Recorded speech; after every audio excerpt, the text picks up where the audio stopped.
Iran US Israel की जंग तो चल ही रही है, आपको पता है हजारों लोग मारे जा चुके हैं। लेकिन इसी बीच एक नई जंग शुरू हो चुकी है और वो है ट्रंप और नेतन्याहू के बीच। जी आपने बिल्कुल सही सुना। आपको याद ही होगा कि पिछले साल जब 12 डे वॉर हुआ था तब ट्रंप ने नेतन्याहू को गालियां तक दी थी और वही दौर अब फिर से शुरू हो गया है। ट्रंप और नेतन्याहू के बीच में लड़ाई शुरू हो गई है। ईरान हार रहा हो या जीत रहा हो, लेकिन ये तो तय है यूएस और इजराइल के बीच बहुत ज्यादा झड़प हो रही है। अब ये झड़प हो क्या रही है? ट्रंप ने ऐसा बोला क्या? नेतन्याहू को फिर से गरियाया? क्या गरियाया, क्या बोला, ये भी मैं आपको बताता हूं। सबसे पहला मैसेज आज सुबह का, जो सबसे पहला मैसेज व्हाइट हाउस ने जो भेजा है इजराइल को, वो था व्हाट द, मैं बोल नहीं सकता, FUCK, WTF, that is the word उन्होंने इस्तेमाल किया और नेतन्याहू को बहुत कुछ बोला।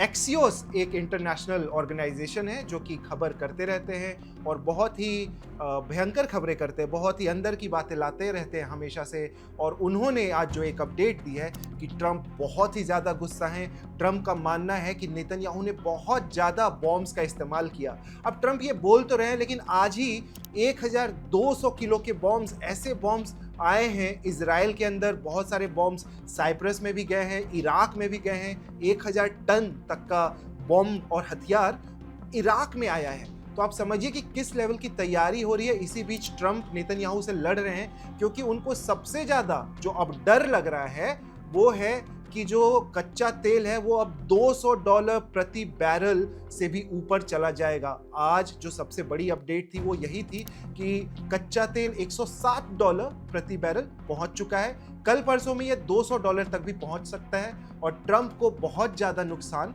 झेलना पड़ रहा है। ट्रंप को ये लग रहा है कि ये वॉर उनको इसलिए रोकनी पड़ेगी क्योंकि स्ट्रेट ऑफ हॉर्मुज बंद है और जो पूरे सेंटिमेंट्स है ईरान के और बाकी देशों के, वो उनको बदलता हुआ नजर आ रहा है। दूसरी चीज ऑफ कोर्स जो मुज्तबा खामेनेई हैं वो बन चुके हैं सुप्रीम लीडर खामेनेई के मरने के बाद, और वहां पर जो सेंटिमेंट्स हैं वो फिर से इकट्ठा हो रहे हैं और वो प्रो ईरान और प्रो गवर्नमेंट होते जा रहे हैं। ट्रंप का डर ये है कि आप ऐसे बिल्डिंगें गिरा रहे हो, आप इस प्रकार से अटैक्स किए जा रहे हो, इसकी वजह से पूरा सेंटिमेंट, आप जो अभी प्रोटेस्ट देख रहे थे पहले कुछ दिनों पहले वॉर शुरू होने के पहले, वो प्रो ईरान ना होकर के एंटी ईरान थे। और यही उनका डर है कि ट्रंप के जो लोग वहां पे प्रो ईरान नहीं थे वो अब प्रो ईरान होते जाएंगे या खामेनेई, मुज्तबा खामेनेई के समर्थन में वो आते जाएंगे, इसका डर है। तो ट्रंप, आप खुद तो गलती कर रहे हो, आपने लोगों को मारा। और ट्रंप की विफलता का कारण ये है, और ये इस प्रकार से विफल दिख रहे हैं कि वो लोगों को मार रहे हैं, आम नागरिकों को मार रहे हैं, जबकि उनको मारना था या IRGC से टक्कर लेनी थी, उनको जो सारे मिसाइल्स थे ईरान के, उसको उनको गिराना था, उसको हटाना था, उसको डिस्ट्रॉय करना था। उन्होंने बोला था कि न्यूक्लियर साइट्स को वो डिस्ट्रॉय करना चाहते हैं। ये सब तो उनसे हो नहीं पा रहा क्योंकि ईरान की स्ट्रैटेजी इतनी अच्छी रही है अभी तक। तो इस वजह से उन्होंने आम जनता को मारना शुरू किया और अब उसी का असर उनको देखने को मिल रहा है कि पूरा ईरान ट्रंप से हेट करता है। इजराइल से तो वो हेट करते ही थे।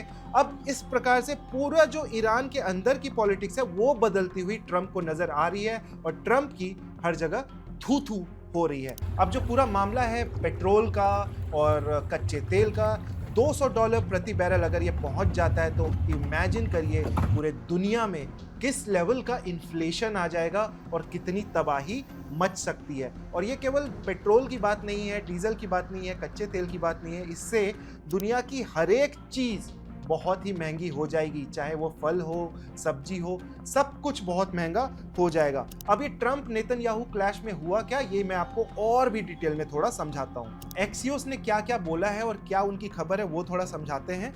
जो ट्रंप के सलाहकार हैं उन्होंने बहुत ज़्यादा नाराज़गी जताई है और एक्सियोस से बातचीत करते हुए उन्होंने कहा कि ट्रंप को ये सब कुछ पसंद नहीं आ रहा जो कि अभी इजरायली PM कर रहे हैं। राष्ट्रपति तेल बचाना चाहते हैं, उसे जलाना नहीं। और ये हो रहा है कि PM नेतन्याहू बहुत सारे ऑयल जो डिपो हैं और जो ऑयल रिफाइनरी सेंटर्स है उस पर अटैक कर रहे हैं और उसके बदले ईरान भी बाकी ऑयल डिपो पे अटैक कर रहा है। आज ही की खबर है कि बहरीन के ऑयल डिपो को ईरान ने पूरे तरीके से जला दिया, पूरे तरीके से खाक कर दिया।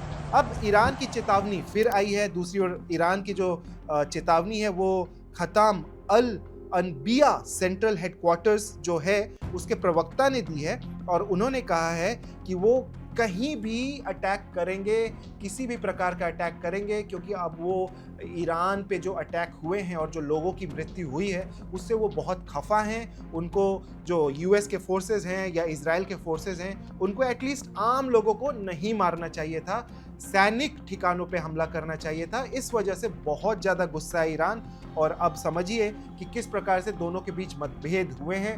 ये वॉर जितना आसान दिख रहा था ट्रंप को वो उतना ही ज़्यादा अब कॉम्प्लिकेटेड होता जा रहा है और ट्रंप नेतन्याहू जो पिछली बार लड़े थे 12 डे वॉर में और ट्रंप ने बहुत गालियां दी थी नेतन्याहू को, वैसा ही रुख फिर से ट्रंप अपना रहे हैं। और ये ट्रंप की खलबली है, ट्रंप के अंदर की खलबली है कि जितना उन्होंने बकवास किया, जिस प्रकार से उन्होंने अपने आप को दिखाया कि हम बहुत महान देश हैं और बहुत आसानी से ईरान को हरा देंगे, अब उनका पूरा पासा जो है वो उल्टा पड़ चुका है, पलड़ा ईरान का भारी होता जा रहा है। इस वजह से ट्रंप के मन में खलबली शुरू हो चुकी है।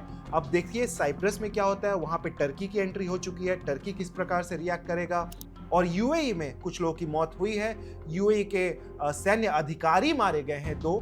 तो आप समझिए कि ये मामला कितना बढ़ता जा रहा है, गंभीर होता जा रहा है। अब अगर पेट्रोल के दाम, डीजल के दाम बढ़ते हैं पूरे दुनिया में, कच्चे तेलों के दाम तो बढ़ ही चुके हैं, अगर ये $200 प्रति बैरल जाता है तो बहुत ही ज्यादा तबाही मचने वाली है। मेरा नाम है नागेंद्र सिंह, आप देख रहे हैं 1 इंडिया।